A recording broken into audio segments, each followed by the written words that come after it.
Bonjour à tous, est-ce que vous m'entendez? Oui, très bien. Oui, Ah, ça va. Ça va.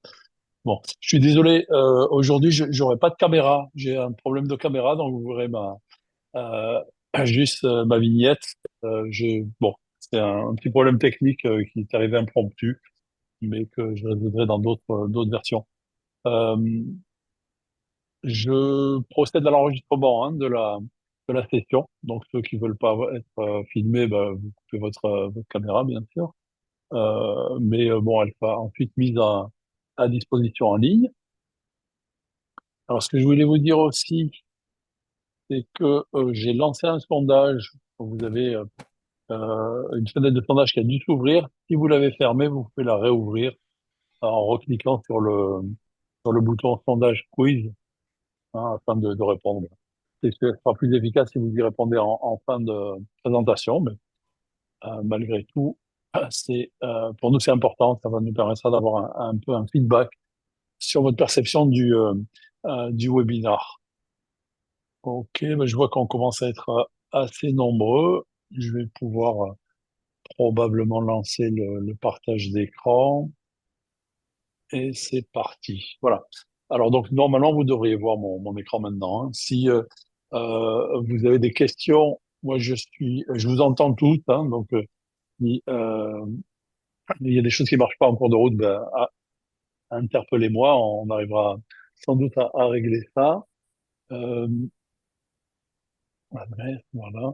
Là, je commence simplement par vous montrer la couverture de mon ouvrage Archicad Objective BIM, sachant que si vous avez des questions plus approfondies sur le logiciel Archicad, c'est le support idéal pour collecter de l'information. Hein, donc ça, c'était en introduction. Je suppose que certains d'entre vous ont cet ouvrage. Et ici, je vous affiche le sommaire du guide du template, hein, que nous fournissons, donc là, qui est le on commence à sujet montrer principal. un partage d'écran et tout. Donc le, euh, le, le, le template Atelier Diffusion est fourni avec un guide.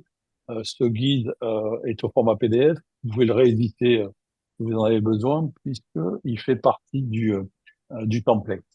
Et je vais basculer sur Archicad pour vous montrer ça. Hein, donc ici, je suis sur un lancement d'Archicad, hein, d'un nouveau projet. Et vous voyez que vous avez accès immédiatement au template, soit par défaut, hein, celui qui est fourni avec Archicad, soit à un template que vous aurez installé vous-même dans un répertoire de votre disque dur, ou que vous allez chercher, bien sûr, ici. Hein, sachant que euh, si vous allez chercher un template ailleurs, la première fois, le logiciel mémorise le chemin et vous le proposera dans la liste, hein. Donc voilà, dans mon cas, c'est le template AD, c'est la version 27 que je travaille sur Archicad 27 et je vais lancer mon Archicad. Voilà. Donc le principe d'un template, ça c'est important de le comprendre, c'est que c'est censé vous faire gagner du temps. Donc quand vous lancez un nouveau fichier, l'intérêt d'un template, c'est qu'il va vous permettre de démarrer sur de bonnes bases. Alors, quelles sont ces bonnes bases et pourquoi on a besoin de ça? Grosso modo, c'est une expérience que j'ai acquise euh, lors de l'utilisation d'Archicad. Donc ça fait à peu près 30 ans que j'utilise Archicad. Donc le principe d'un template, c'est démarrer correctement un projet. Or, démarrer correctement un projet, c'est aussi beaucoup de réglages en amont, hein. Il faut bien sûr que le template que vous allez utiliser vous permette de lancer facilement un fichier et donc il y a une structure sous-jacente qui va être mise en place. Je reviens rapidement sur la question du manuel, hein, du guide qui est fourni. Quand vous utilisez le template AD, si vous allez euh, dans le carnet de mise en page, vous avez un accès en fait à ce guide et vous avez un dossier qui s'appelle guide du template AD qui vous permet en fait de visualiser toutes les pages et éventuellement, quand vous en êtes à personnaliser le template, de faire des tests, hein, notamment la structure des stylos est affichée sous forme d'une illustration. Si vous avez changé vos jeux de stylos, vous allez pouvoir les contrôler ici. Hein, donc c'est, euh, ça peut être intéressant hein, d'avoir ce guide. Hein, c'est pour ça que j'ai choisi ce format-là au format archicad et vous avez de toute façon toutes les pages du guide qui sont disponibles à vous si vous en êtes en phase de personnalisation, de savoir les utiliser pour contrôler le comportement de votre fichier. Donc ça, c'était, on va dire, mes préliminaires. Donc, qu'est-ce qui fait l'intérêt d'un template et quels sont les points les plus importants? Alors, il y a une partie essentielle qui va être la gestion des attributs. Donc ça, c'est très, très important puisque les attributs de votre fichier conditionne la manière dont il va démarrer. Il évoluera après en fonction de vos réglages, mais si je regarde par exemple les, euh, les calques, la structure des calques va être déterminante. Dans le cas du template Attila Diffusion, vous avez une organisation des calques sur un mode de trois sous-dossiers. Hein. Vous avez un dossier pour la maquette 3D, un dossier pour les informations liées à la maquette 3D et un dossier pour l'expression 3D du modèle, puisque il est très courant qu'on ait besoin de calques spécifiques pour réaliser des actions dans le modèle, par exemple des opérations sur des éléments solides, qu'on ait besoin simplement d'avoir des calcomètres qui sont représentés ici. Donc vous avez besoin de calques qui n'ont pas une vraie fonction ni dans le bâtiment, ni dans l'information, mais qui sont indispensables à votre modèle. Et donc, c'est là qu'ils sont logés. Hein. Donc, une structure de calque en trois niveaux, hein, bâtiment, information, modèle. On a pris BIM pour des raisons que vous devez comprendre, hein, évidemment. Et ça fonctionne relativement bien, même si dans une autre configuration, vous pouvez lister, bien sûr, vos calques par ordre alphabétique. Et à ce moment-là, vous allez avoir un rangement qui dépendra soit du nom, soit des extensions, soit du verrouillage de l'affichage, etc. Hein. Donc, vous voyez, cette structure préalable, hein, préorganisée, est importante puisqu'elle vous met sur des rails pour que le fichier fonctionne et soit euh, logique et vous permette de vous appuyer sur une logique intrinsèque pour démarrer. D'autre part, si on reste sur cette notion de, euh, de calque, vous savez, quand vous travaillez, vous devez loger vos éléments, donc des murs, des dalles, des toitures, des poutres, des poteaux, etc., donc des éléments architectoniques. Vous devez loger des éléments sur des calques particuliers pour être capable de les afficher ou de les masquer. Et là, dans cette optique-là, le template va vous être d'une grande utilité puisque il est fourni avec ce qu'on appelle des favoris. Je vais ouvrir la palette des favoris que vous avez ici. Hein, alors, petit rappel pour ceux qui les utilisent ou pas, trois modes d'affichage, un mode en liste, un mode en petites icônes, un mode en grandes icônes. Hein, peu importe vos besoins ou vos habitudes, hein, vous allez avoir donc un choix. Et donc, dans le cas du template AD, hein, Attila Diffusion, si vous regardez les groupes de favoris, ben, vous en avez pour les thèmes principaux.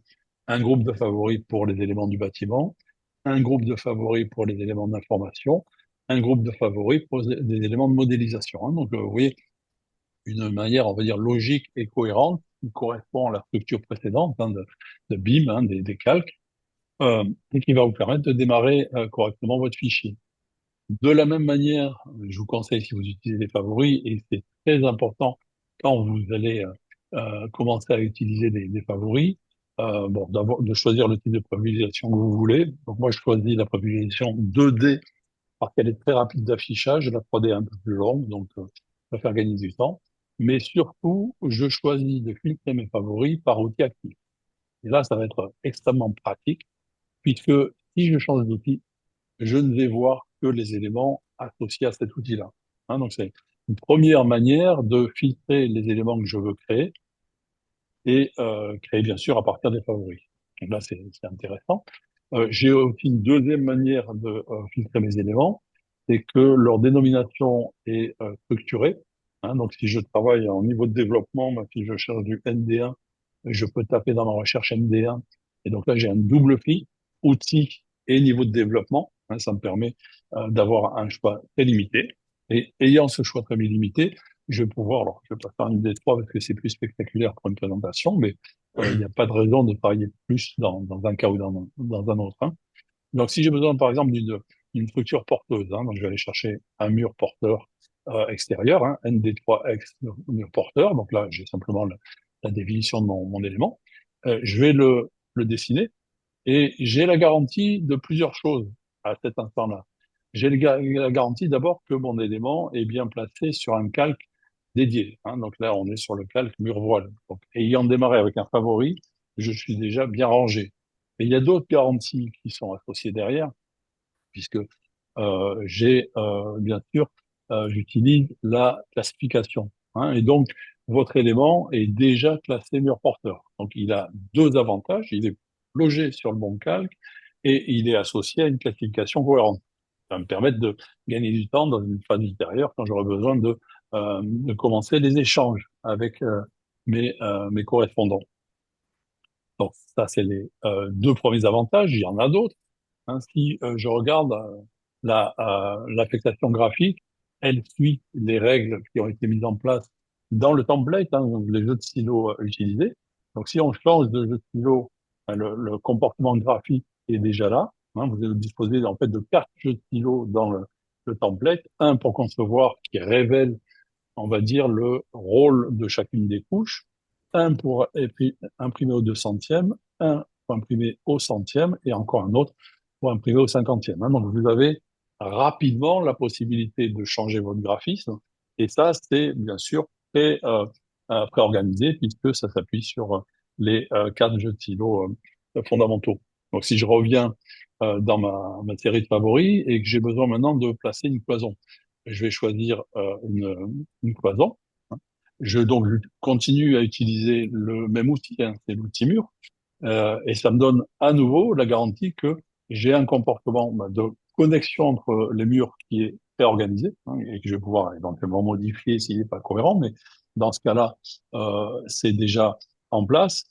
Je profite du même avantage, c'est que j'ai un calque qui est le bon, hein. Donc, partant d'un favori, je me place immédiatement dans le bon calque, hein. Et si je regarde le réglage de cet élément-là, au niveau classification, il est déjà aussi classé cloison. Donc, je profite en fait de multiples avantages pour partir d'un favori. Alors, souvent, on me dit, oui, d'accord, mais bien sûr, dans les favoris, je dispose pas de toutes les réglages. C'est pas un problème. Si je reprends par exemple mon mur porteur, hein, mon exemple de mur porteur, j'ai besoin d'en placer un autre, et vous voyez que mon mur porteur par défaut, ici, est un mur assez complexe qui comporte une finition extérieure. Mais maintenant, le seul réglage qui va être à la charge de l'utilisateur, c'est de choisir dans la base ce dont il a besoin, hein. Donc, je peux facilement changer la nature de ma paroi, hein. Je vais simplement sélectionner le ou les murs en question, changer leur nature et choisir dans la base des murs déjà disponibles celui qui convient à mon projet pour continuer à profiter de tous les réglages antérieurs. Donc, pas besoin d'avoir des millions de favoris, il faut avoir des favoris qui correspondent à un rôle particulier, hein. Et dans mon cas, c'est comme ça que c'est structuré, hein. Si vous regardez, vous avez en ND3, vous n'avez que 5 cas, mais ces 5 cas font quasiment tout ce dont on a besoin, hein. Si je prends le mur intérieur porteur, bon, j'ai un mur intérieur qui est porteur. Donc, en fait, dans ce cas-là, ça me permet d'avoir une classification. Donc, dans le calque porteur, problème de palette, je vais le marquer, voilà.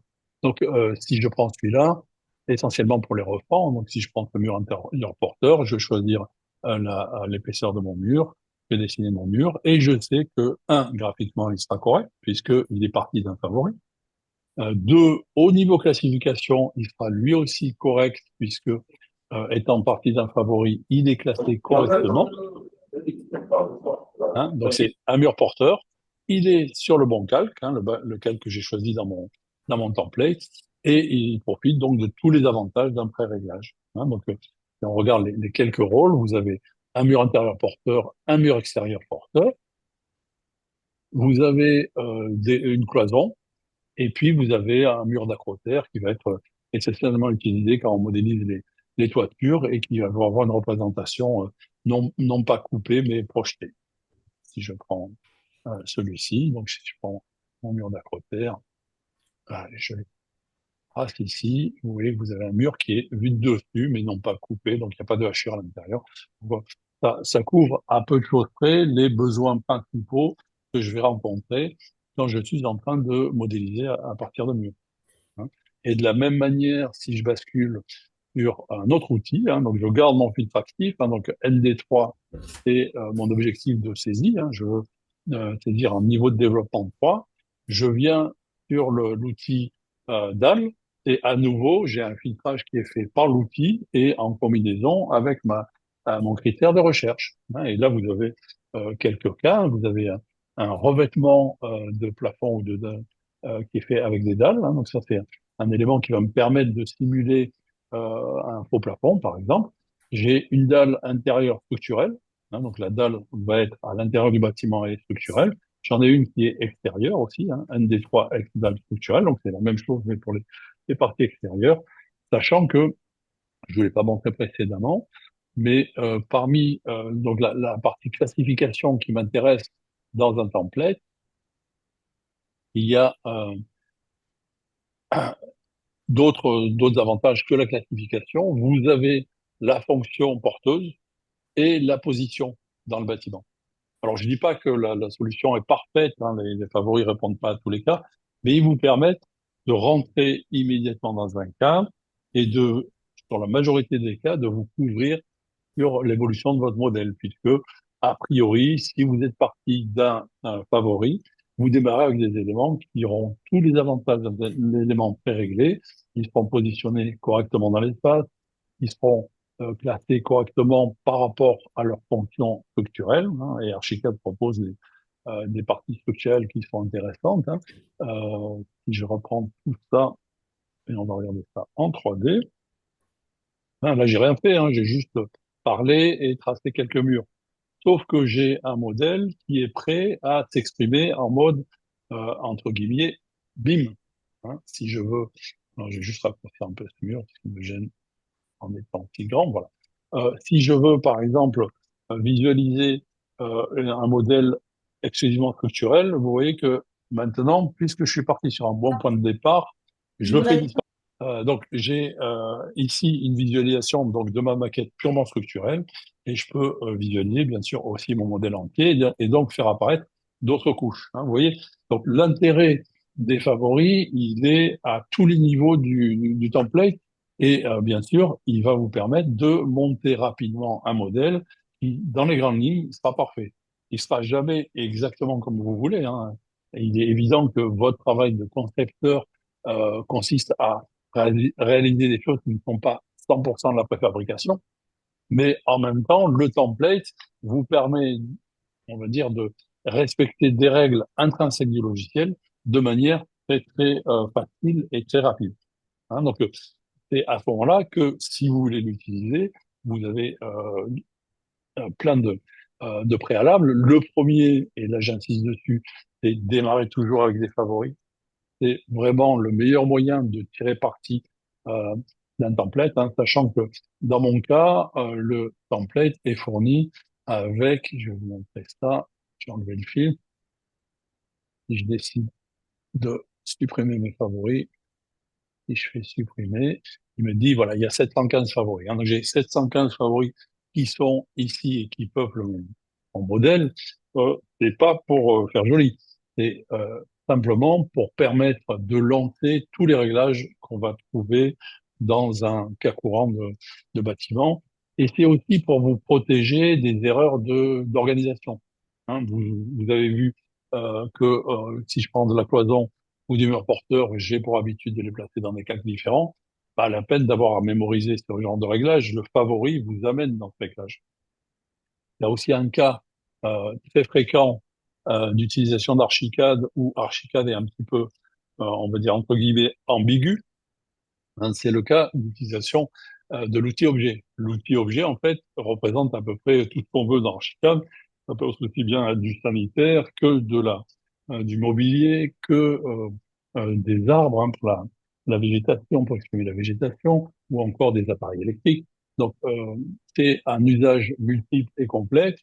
Et pour être sûr qu'on travaille efficacement avec l'outil objet, il faut être sûr que quand on démarre à partir d'un favori, on arrive au bon endroit, hein. Et là, vous avez quelque chose d'assez simple. Alors, je vais peut-être enlever le niveau de développement dans mon cas.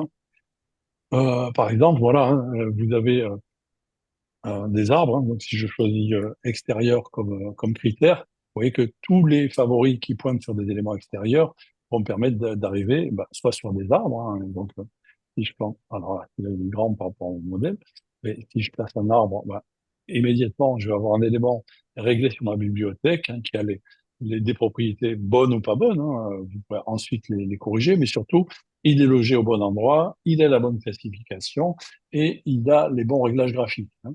Puis si je veux basculer de ça à du mobilier, je vais pointer simplement sur un élément de mobilier. Je vais prendre par exemple une chaise extérieure. Donc, si je regarde maintenant les réglages que je vais avoir ici, hein, dans ma partie classification, on est bien sur la classification de type chaise, hein, et on est bien défini comme extérieur, hein. Donc, je gagne un peu de temps avec ça, hein, donc je peux placer un mobilier extérieur. Et si j'ai besoin de placer un mobilier intérieur, je vais simplement filtrer sur le un raccourci pour intérieur qui est int, et je vais les chercher. Alors, on va chercher en MD3, hein. On gagne du temps et on focalise. Je vais prendre une chaise. Et puis là, il se trouve que j'ai pas besoin de chaise, hein. J'ai besoin d'un canapé. Enfin, c'est pas compliqué. Je sélectionne mon objet, je viens dans les réglages, je viens chercher un canapé ou un sofa. Voilà, et je change.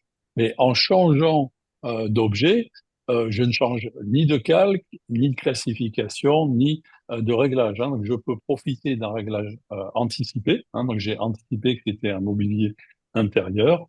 Et si vous regardez ici, il est bien resté défini comme intérieur. Il respecte la règle graphique que je me suis donnée.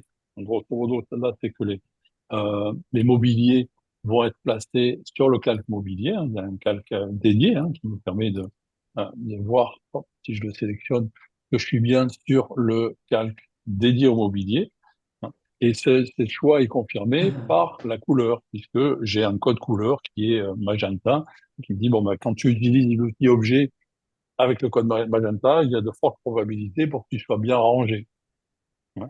Et ça va être pareil, parce que si j'utilise l'outil objet pour aller placer du sanitaire, hein, et c'est toujours le même outil qui va être utilisé. Je vais prendre une douche, par exemple, je démarre avec un bac douche, mais si je veux changer de rôle, hein, je vais aller chercher maintenant un évier. Voilà, je trouve un évier. Je suis parti d'un bac douche, donc je suis bien rangé sur le bon calque avec un code graphique qui y va. Et maintenant, je vais chercher un évier et je vais placer mon évier dans mon modèle, hein. Vous voyez, l'idée, c'est pas tellement d'avoir tout préréglé, hein, d'avoir tous les cas de figure qui soient préréglés. L'idée, c'est d'avoir quelques spécimens dans chaque catégorie qui soient correctement réglés et qui soient un bon point de départ pour aller chercher autre chose. Les favoris sont plus qu'un avantage, c'est un atout fondamental, puisque à chaque fois que vous partez d'un favori, vous avez un point de départ, et ce point de départ correspond aux règles graphiques de rangement dans les calques, de classification, donc à un ensemble de règles qui ont déjà été pensées. Du coup, les sources d'erreur sont beaucoup moindres que quand vous démarrez à la volée avec l'outil. Allez chercher, par exemple, là je suis en réglage sanitaire, et puis je viens chercher un arbre. Je trouve mon arbre, il n'y a pas de souci. Sauf que mon arbre, là, dans ce cas-là, il est bleu, mais en plus, il est rangé dans un calque qui ne lui correspond pas du tout, hein. Donc, code graphique et organisation complètement incohérents. Donc, je vous dis pas que dans les favoris, vous allez trouver tout, mais vous allez trouver un point de départ pour chacun de vos thèmes. Et ça, c'est fondamental. Voilà. J'ai pas vu s'il y avait des questions en parallèle, euh, mais on va continuer. Donc, il y a d'autres parties qui sont intéressantes aussi dans euh, dans le template, c'est bien sûr toutes les organisations qu'on a en amont, hein, et notamment dans les fondamentaux qui sont les éléments de réglage graphique, hein. Je vous ai montré rapidement tout à l'heure euh, comment la structure des calques était importante puisque on a un rangement par trois dossiers, un bâtiment information et modèle. Vous avez d'autres réglages qui vont être aussi importants. J'en ai déjà parlé, mais vous avez des jeux de stylos qui sont tous construits sur le même principe, hein. Donc là, c'est quand on parle d'expression graphique, là, ça va être très très important puisque je mets un point d'honneur à ce que le template réglé par défaut soit capable de s'adapter à différents types d'expressions, hein. Et en général, ces types d'expressions sont en fait une association de niveau de développement ou de phase et d'échelle, hein. Donc, imaginons que je veux une représentation particulière pour ce modèle que je suis en train de monter et que donc c'est de l'esquisse, hein. Je vais simplement changer d'échelle, hein. Donc, je vais me mettre à l'échelle du 200e, hein, qui est une échelle que j'utilise assez couramment pour mes esquisses. Je vais utiliser le jeu de stylo qui correspond pour mes esquisses, hein. Et là, vous voyez que la coordination entre l'échelle et le graphisme va commencer à fonctionner puisque on a des épaisseurs de traits qui sont reliées au niveau d'échelle. Très souvent aussi, je vais appliquer des options du modèle qui correspondent à à mon niveau d'esquisse. Et vous voyez que là, j'ai fait disparaître de l'information dans mes objets, hein. Regardez, si je me mets en mode conception, hein, vous avez beaucoup de détails. Si je me mets en mode euh, de centième, je vais avoir moins de détails. Donc, j'ai une esquisse qui va être beaucoup plus simple à manipuler et probablement je gagnerai en utilisant des substitutions graphiques puisque j'ai rassemblé dans le modèle des substitutions graphiques qui permettent de peaufiner l'expression. Et là, vous voyez, dans ce cas-là, je prends celle du 200e et j'ai fait disparaître les couches de mur, hein. Si je me mets en conception, vous voyez, j'ai d'autres infos. Je vais mettre au 200e. Et pareil pour les substitutions graphiques. Si j'enlève les substitutions graphiques, vous voyez que les couches de mur apparaissent. Si je me mets en substitution graphique au 200e, j'arrive à faire disparaître les couches. Donc, vous voyez que le template vous propose des pré-réglages. Et ces pré-réglages, il faut simplement comprendre comment ils ont été pensés. Là, dans mon cas, il me reste juste à éventuellement prendre la combinaison de calque. Dans notre cas, voilà, ça sera encore plus simple. Bon, je suis pas sûr que dans ces exemples-là, ça soit cohérent. Je vais garder les objets, mais on peut tout faire, tout évoluer, mais grosso modo, j'ai une combinaison de calque, j'ai une échelle, j'ai un jeu de stylo, j'ai des options euh, du modèle et des substitutions graphiques qui sont toutes reliées avec la même idée, c'est qu'elles combinent des réglages qui sont cohérents pour un niveau d'échelle, hein. Donc ça, c'est la première chose, bien sûr. Donc si je mémorise une vue de mon projet à ce moment-là, la vue va mémoriser tous mes réglages et rien ne m'empêche de faire une vue pour d'autres types de documentation qui soient légèrement différents, hein. Si je passais au 50e, je garde le même zoom. Si je passais donc avec mon jeu de stylo pour le 50e, avec les options de modèle pour le 50e et les solutions graphiques pour le 50e, vous voyez que en quelques clics, je suis capable de créer une vue, hein, une deuxième vue, hein, qui va mémoriser mes réglages, hein. Et je peux passer donc d'une expression hyper simple à une expression plus sophistiquée, hein. Donc c'est un peu ça l'idée. Le template vous propose des cadres, vous choisissez parmi ces cadres ceux qui vous conviennent, ceux qui vous intéressent, et vous les assemblez, hein, vous en faites un assemblage qui correspond à vos besoins. Voilà, donc là j'ai couvert la question, on va dire, des échelles du niveau de développement et de l'expression graphique. Il est évident que c'est un dessin qui me plaît quand il est comme ça ou comme ça, hein. Donc quand vous avez ces deux expressions, mais c'est pas parce que ça me plaît que c'est pratique à travailler. Et quand je vais avoir besoin de travailler, je vais peut-être avoir besoin d'autre chose, et c'est là qu'intervient le jeu de stylo de conception, qui lui, en fait, n'a quasiment pas d'épaisseur, et surtout permet de lire les rôles de chacun des éléments. Hein, je vois que j'ai un mobilier, hein, donc ça c'est du mobilier, couleur magenta, et ça c'est un sanitaire, couleur bleue, et je sais que si j'ai suivi mes réglages, ils sont tous les deux placés sur le bon calque, et si je décide de masquer le calque de mes sanitaires, je masquerai pas mon mobilier. Si je décide de masquer le calque de mon mobilier, je ne masquerai pas les sanitaires. Hein. Donc il y a un petit peu la logique, hein, une logique d'organisation et de coordination des éléments entre eux. Voilà, donc le template, c'est en fait un ensemble de règles qu'il faut apprendre à maîtriser, bien sûr, et c'est là que je reviens sur le guide qui est fourni avec le template. Ce guide-là, donc, je le répète, est fourni au format PDF, mais il est inclus dans le fichier Archicad. Hein. Je reviens dans le fichier Archicad et j'affiche ma structure de dossier. Vous voyez, il y a un dossier guide du template qui va afficher un sommaire. On va accrocher cette palette ici. Voilà. Hop, elle veut pas. C'est bon. Je vais masquer les favoris. Hein, vous voyez que là, j'ai une page, hein, et qui va me permettre de parcourir le manuel, tout comme je le fais dans le PDF. Voilà, j'ai basculé sur mon PDF et vous voyez, il y a quelques conseils donc sur la préparation du template. Il y a des conseils sur l'affectation des étages. Hein, donc, c'est des conseils. Hein, si vous conviennent, vous les suivez. Si vous conviennent pas, vous les suivez pas.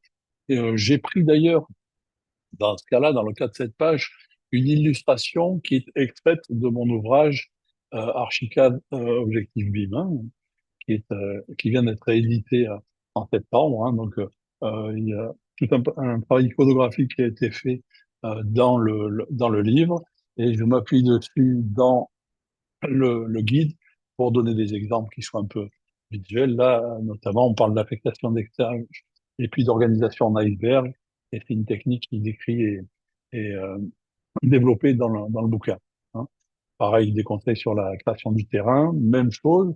Dans la version de 2023 du livre, j'ai introduit de nouveaux conseils qui parlent de la création du terrain. Donc là, il y a on va dire une version light de la gestion des terrains. Et bien sûr, dans le livre, vous aurez une version plus développée.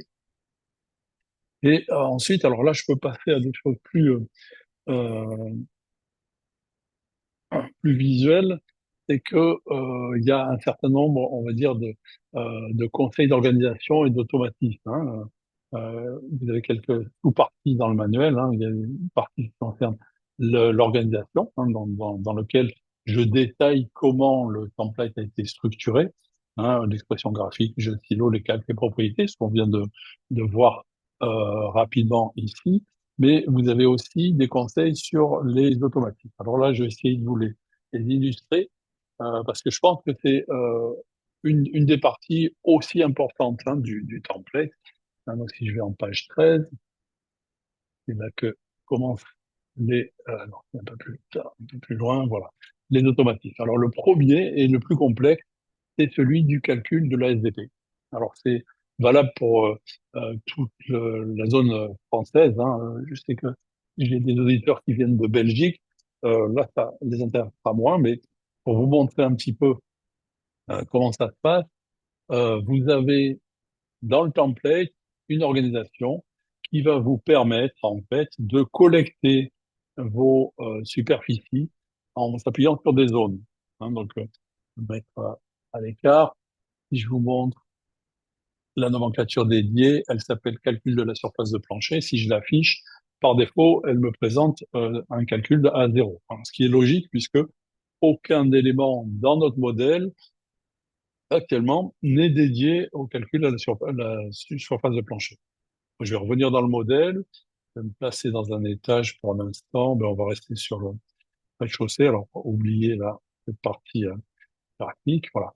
Et donc, j'ai évidemment des favoris qui sont dédiés à cette fonction. Donc, si j'ouvre ma palette des favoris, on va le faire ici, que je me mets sur l'outil zone, je vois les zones, et si je mets SDP comme cible, vous voyez que j'ai quatre catégories qui sont proposées, de la SDP créée, de la SDP existante, conservée, échangée, de la SDP existante, supprimée, et de la SDP conservée sans changement. Donc, grosso modo, les quatre cas généraux que vous allez rencontrer dans une déclaration de permis. Donc, pour la créer, je vais la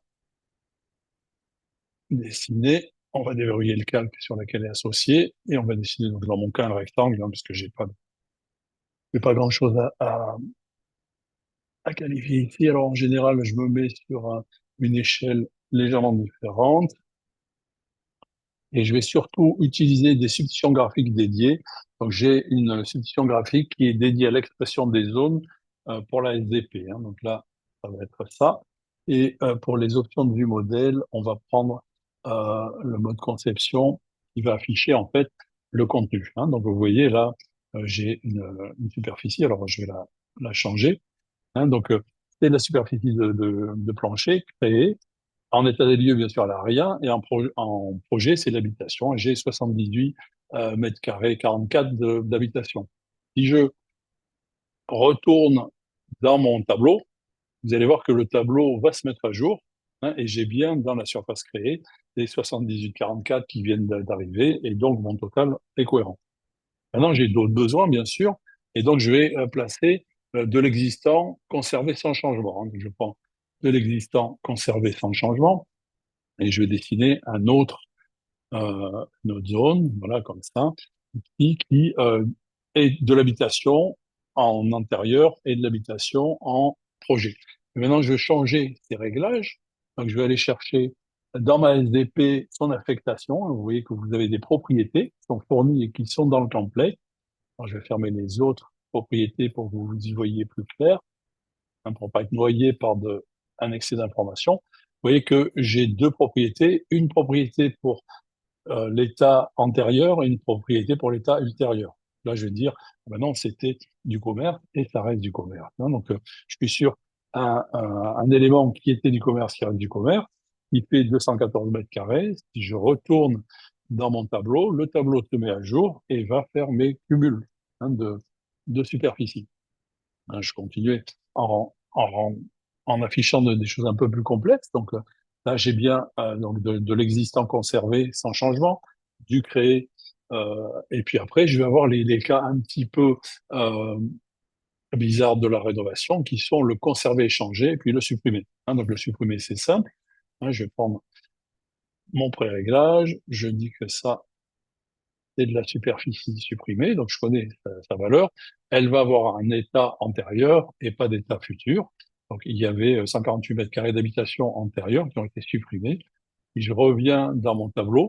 Vous voyez que mon tableau se rafraîchit, donc j'ai bien ma surface existante avant travaux, la surface créée, j'ai la surface supprimée, etc., etc. Donc tout ça s'enquille et correspond. Et puis on va dire que je vais faire le dernier cas de la superficie conservée et changée.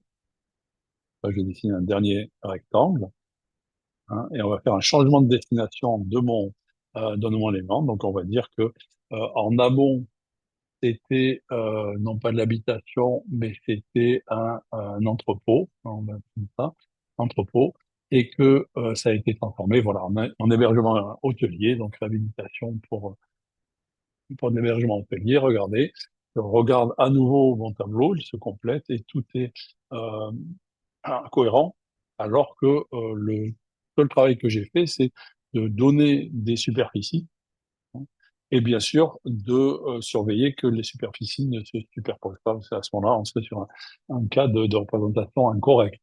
Si vous faites de la création sur du conservé, du fumé ou de plancher, là, dans le cas qui nous intéresse, ce qui est important, c'est que vous ne superposiez pas les zones. C'est quand même relativement facile à faire. Et si je change n'importe laquelle de mes zones, j'ai la garantie que mon tableau va se mettre à jour. Voilà, donc là, c'était pour mettre l'emphase sur les automatismes. Il y en a d'autres, mais déjà, Il est midi et quart et j'aimerais laisser la place à ceux qui ont des questions pour voir si je peux répondre à leurs questions. Pour ceux qui sont arrivés en cours de route, je répète que j'ai lancé un sondage. Donc vous avez sondage quiz qui a dû s'afficher quand vous avez connecté votre Zoom. S'il a disparu, bah, vous recliquez sur l'icône du sondage en bas de la fenêtre, hein, il vous permettra de le réafficher. Et bah, je suis ouvert à vos questions. Est-ce qu'il y a des questions? Alors, je vois qu'il y a des questions écrites qui arrivent. Je vais essayer d'y répondre, mais vous pouvez réactiver vos micros hein, si vous en avez l'envie, et j'y répondrai. Alors, tac, tac, tac, tac. Alors, une question de Clémence R à tout le monde. Est-ce que les favoris colorés seront de cette couleur à l'impression, ou est-ce que le jeu de stylo choisi à l'affichage ou à notre réglage, da, da, da, ils le sont uniquement. Alors, si j'ai bien compris, hein, je vais essayer d'interpréter parce que la phrase est pas très claire, mais grosso modo, hein, je vais revenir au petit modèle que j'ai réalisé et je vais enlever la fiction graphique, voilà. Donc, et je vais me mettre en stylo de conception. Hein. Donc, la question c'est ces couleurs-là vont-elles être imprimées, oui ou non? Mais ça, c'est vous qui le choisissez. Si la vue que vous avez mise en place. Hein. Donc là, je vais prendre par exemple tous les calques. Ah, on va prendre, ouais, ça devrait le faire. Je vais mettre au 50e et je vais, hop, on va prendre la vue précédente. Voilà, je vais prendre les jeux de conception, les vues de modèle de conception et les pas de substitution graphique. Donc là, je suis dans un cas un peu particulier. Si je mémorise ça comme vue et que cette vue, j'ai de la place dans dans mon carnet de mise en page, il est évident que je vais avoir ça qui sera imprimé. Maintenant, si je fais une combinaison différente, hein, par exemple, cette combinaison-là pour le 200e ou celle-là pour le 50e, bah, c'est ça qui va être imprimé. Hein, donc, si je reviens à mon carnet de mise en page, par exemple, je vais aller chercher un carnet, voilà, je me mets ici, on va le visualiser. Je vais vous montrer que c'est évident, hein.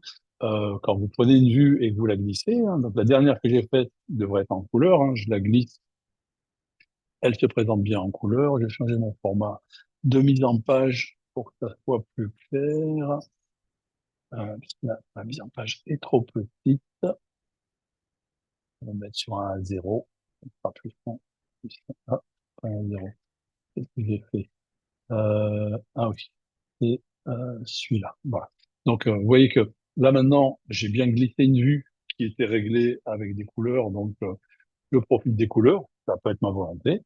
Je prends une autre vue qui est réglée pour le 200e, et vous voyez que, elle respecte l'échelle d'origine et elle est réglée pour l'expression au 200e. Hein, donc, évidemment, ça fonctionne. Et si je prends la vue qui était faite pour le 50e, vous voyez, là, elle est venue en superposition, mais je vais la glisser plus bas. Et ma vue au 50e exprime les données au 50e. Hein. Donc, la seule remarque que j'aurais à faire, c'est quand vous faites une vue, hein, dans le nom, hein, vous exprimez son contenu. Hein. Donc, dans ce cas-là, celle-là, c'est celle du 200e.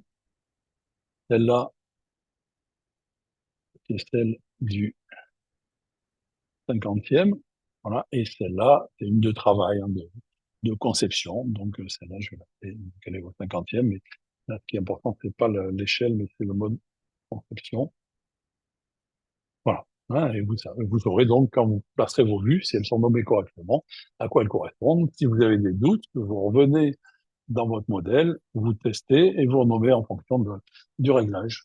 Donc, est-ce que je n'ai pas la réponse? Favori de chaise rouge, favori de sanitaire bleu. Ok, je viens d'avoir la réponse. Merci. Donc ça, c'était pour Clément. Alors, une question de Monsieur Messonnier.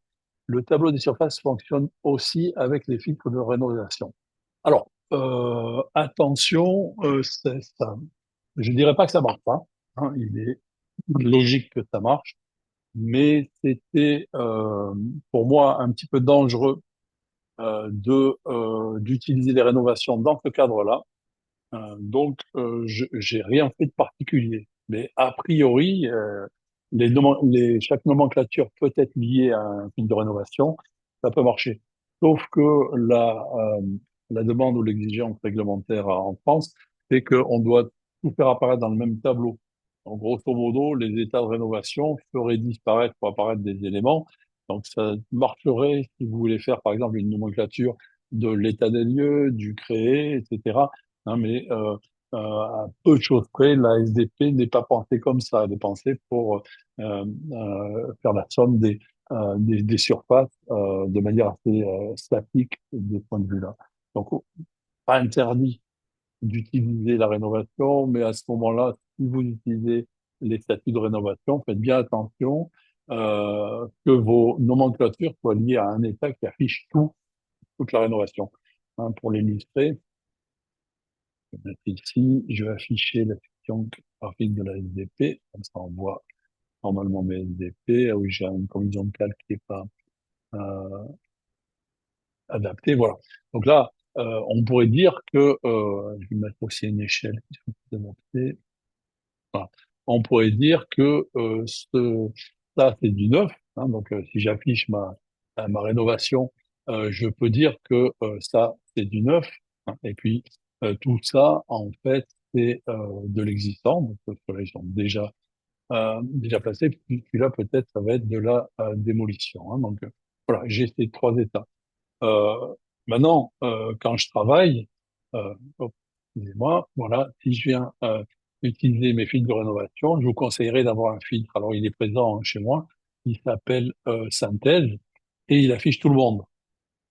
À ce moment-là, oui, ça fonctionne. Je vois pas ce que ça rajoute au thème, mais c'est sûr que si j'affiche mon état des lieux, des éléments disparaissent. Hein, ma démolition ou après démolition, par exemple, bah, il y a d'autres éléments qui disparaissent. Ça fonctionne. Hein, c'est pas impossible. Attention à pas confondre les deux objectifs. Hein. Vous avez le système de rénovation qui vous permet de gérer une maquette cohérente et avoir des vues différentes suivant les états et la collecte de surface réglementaire qui, elle, est beaucoup plus rigide dans sa conception et qui va s'appuyer simplement sur tous les éléments disponibles. Hein. Donc, on peut pas dire que non, ça fonctionne pas.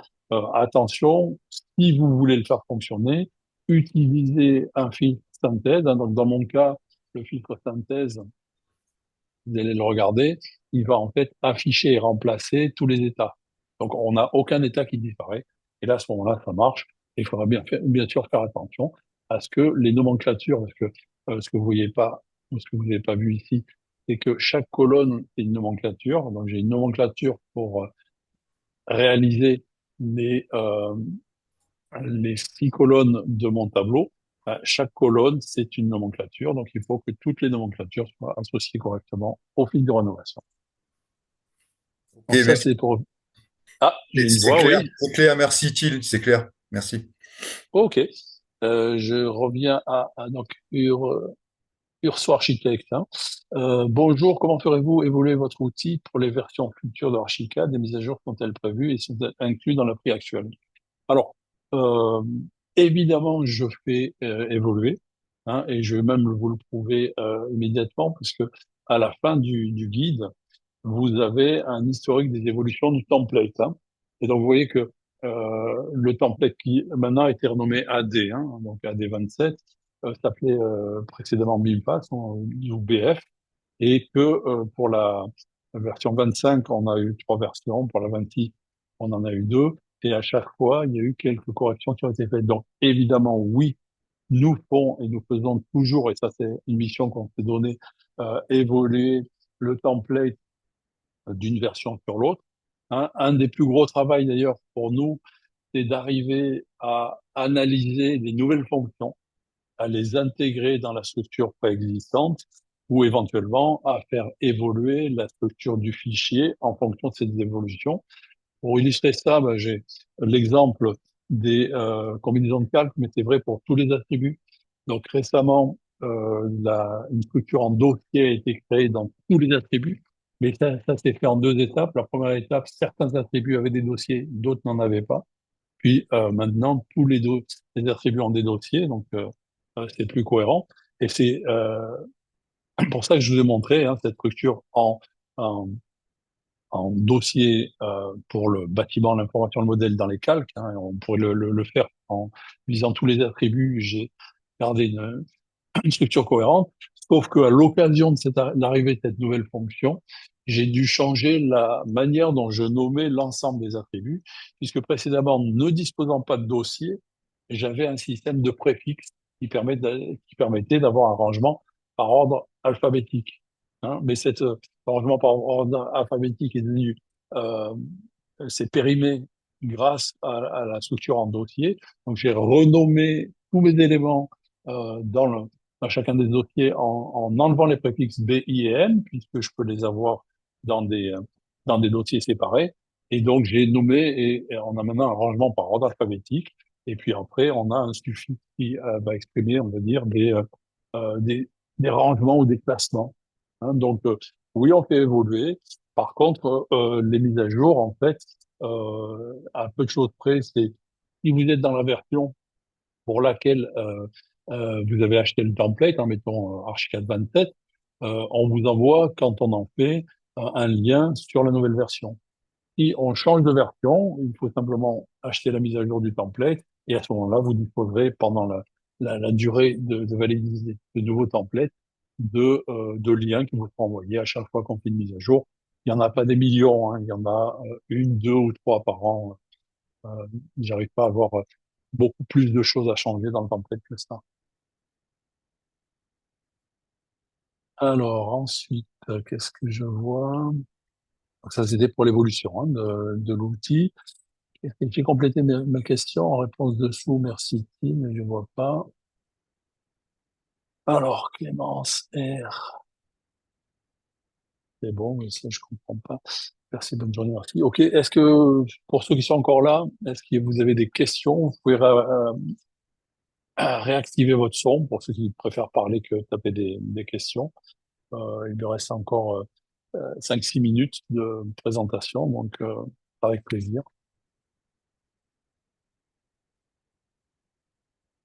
Voilà. Moi, j'ai tout Ah, bêtement une j'entends. question. J'entends une Bonjour. voix, oui. Oui, Oui, bonjour je à vous tous. écoute. J'ai Bonjour. où on peut acheter le template et combien? Parce que sur le Ah, site, je l'ai pas trouvé.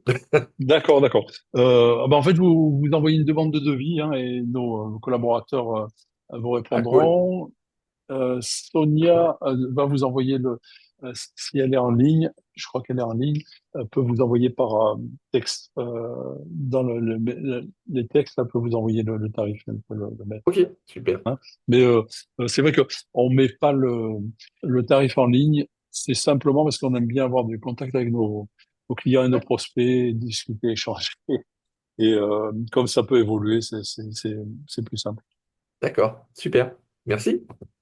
Voilà, donc vous allez vous connaissez notre site. Oui, Hein, si je viens sur le site Attila Diffusion, ok, donc un peu partout vous avez des demandes de devis qui sont là et il vous suffit de remplir la demande de devis et euh, de taper votre question, votre remarque en bas de la demande de devis. ok, super. Ah, j'ai une nouvelle question qui arrive. Alors, pour ceux qui demandent un replay, évidemment, j'ai enregistré. Alors, je vais quand même contrôler que j'ai pas oublié de lancer la- l'enregistrement. Non, non, l'enregistrement a l'air d'être bon. Donc, pour ceux qui voudront un replay, bien sûr, et dès qu'on a eu le temps de convertir, on vous fera une mise à disposition. Voilà. Est-ce qu'il y a d'autres questions ou d'autres attentes, hein?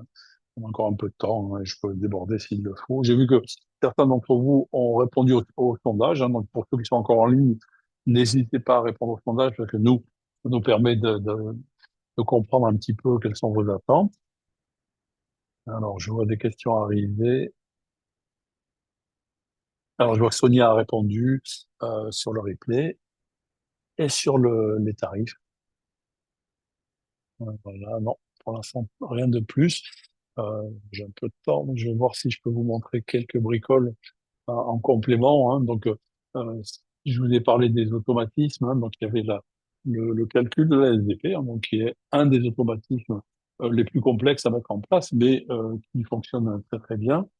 Alors j'ai un début d'organisation de calcul de PLU, mais ça c'est plus compliqué, donc c'est plutôt un exemple pour illustrer jusqu'où on peut aller, sachant que les PLU varient dans toutes les communes, donc il est impossible d'avoir une réponse globale, hein, alors que la SDP, bien sûr, c'est plus simple. Alors si le phasage d'un projet, par exemple, ça c'est quelque chose qui est assez intéressant et qui qu'on a résolu de manière, on va dire, relativement simple. Hein. On va faire un exemple qui est, hop, on va se mettre en substitution, voilà, et on va prendre le bout de projet. Hein. Donc pour faire simple, hein, alors ne m'en veuillez pas, le modèle est ridiculement simple. Hein. Donc et simplement pour vous montrer comment on met en place donc cette gestion de phasage. Imaginons que ce soit un petit lotissement, par exemple, un créneau de propagation. Parfait, on va faire ça. Et donc là, voilà, hein, j'ai un début hein, de projet. Hein, et imaginons que chaque bâtiment soit une phase. Hein, donc l'idée, c'est quoi? C'est d'être capable d'associer à chaque élément une phase. Hein, donc ça sera des propriétés. Hein, je vais ici dans les propriétés. Alors, est-ce que ça a marché? J'ai un souci. Euh, ok, là, ça va marcher. Alors, on va prendre sur les dalles pour l'instant. Après, on descendra. Référence. Alors, en opération générale. Voilà. Donc, vous voyez que ici, j'ai une propriété qui va s'affecter en fait à tous les éléments hein, et qui est la phase. Et donc, cette propriété, en fait, je peux la changer pour chacun des éléments qui sont dans mon modèle. Donc, on va le faire un peu rapidement. Donc, j'enlève le reste simplement pour que vous ne soyez pas gêné par l'accès d'information. Donc, c'est dans opération générale. Hein. Vous avez ici la phase et par défaut, elle est à zéro. Donc, si je prends des éléments et que je les associe à une phase, hein, alors je vais le faire pour les dalles, puis après on le changera pour d'autres. Hein, si je la mets, je mets celle-ci en phase 1, et puis on va le faire successivement pour toutes les dalles. Hein. Je vais le faire juste pour les dalles, mais ça marche aussi pour les éléments. Donc là maintenant, je place toute la sélection en 2, puis je sélectionne celle-là et je place les éléments en 3. Je désélectionne, je place mes éléments en 4. Alors, je sais pas si en pré-réglage, j'ai jusqu'à 5 phases, mais on va le tenter. Voilà. Et donc là, maintenant, mes dalles, hein, donc, sont chacune associée à une phase. Hein. Je vais les visualiser en 3D, mais ça marche aussi en 2D d'ailleurs. Moi, je les visualise en 3D, vous voyez, j'ai mes dalles hein, qui sont ici disponibles. Et si je viens dans les substitutions graphiques, hein, voilà, vous avez 5 phases. Bon, j'ai la chance d'en avoir 5. Hein. Donc, si je fais afficher la phase 1, vous voyez que les autres éléments perdent leur expression graphique. Et donc, j'ai un élément qui est évidemment en phase 1 et des autres qui sont, on va dire, en phase future. Hein. Si je reviens sur la vue en plan et que je prends la même substitution graphique, hein, donc, et celle de la phase 1, ça va marcher aussi hein, pour mes dalles. Hein. J'ai traité la question des dalles exclusivement. Maintenant, si je veux voir l'expression de la phase 2, hein, on va avoir l'élément des phases antérieures qui sera en teinte normale et l'élément des phases à venir, enfin de la phase en cours, et les éléments des phases à venir qui vont être en transparent. Hein. Ici, je regarde ça en 3D. Je peux regarder donc ma phase 2, hein, donc la phase 1 en état normal, la phase actuelle, phase 2 en couleur, et puis les phases ultérieures en transparent. Et comme ça, je peux changer de phasage. Bon, on a fait des pré-réglages pour 5 phases, mais non, hein, ça peut être étendu à l'infini, puisque on s'appuie en fait dans le template sur des substitutions graphiques et que vous avez en fait à chaque règle de phasage, vous avez en fait deux règles, hein, la phase en cours et les phases futures. Donc, grosso modo, les phases futures, normalement, il n'y a pas grand-chose à faire puisque, oui, changer, voilà, ça met du pli qu'on va changer la valeur, mais la phase en cours, bien sûr, il faut donner sa valeur. Voilà, hein, donc ça c'était un des automatismes qui sont disponibles dans le template et que j'avais pas précédemment illustré. Voilà. Est-ce que vous avez encore des questions? Alors, j'en vois pas en texte, hein, mais on commence à avoir dépassé le temps. Mais ceux qui veulent réactiver leur micro sont bien sûr invités à le faire. Merci tous pour votre participation. Sonia vous enverra un lien du replay quand on aura fini de le mettre en forme. Et n'hésitez pas à nous contacter. Et puis, il est évident qu'on ne pense pas à tout. Donc, si vous avez euh, des suggestions sur des choses à intégrer dans le template, évidemment, ce sera un plaisir. Et on considère que les suggestions sont cohérentes par rapport à l'organisation de notre template. On se fera un plaisir de les intégrer dans les versions futures. Merci à tous et passez une bonne journée.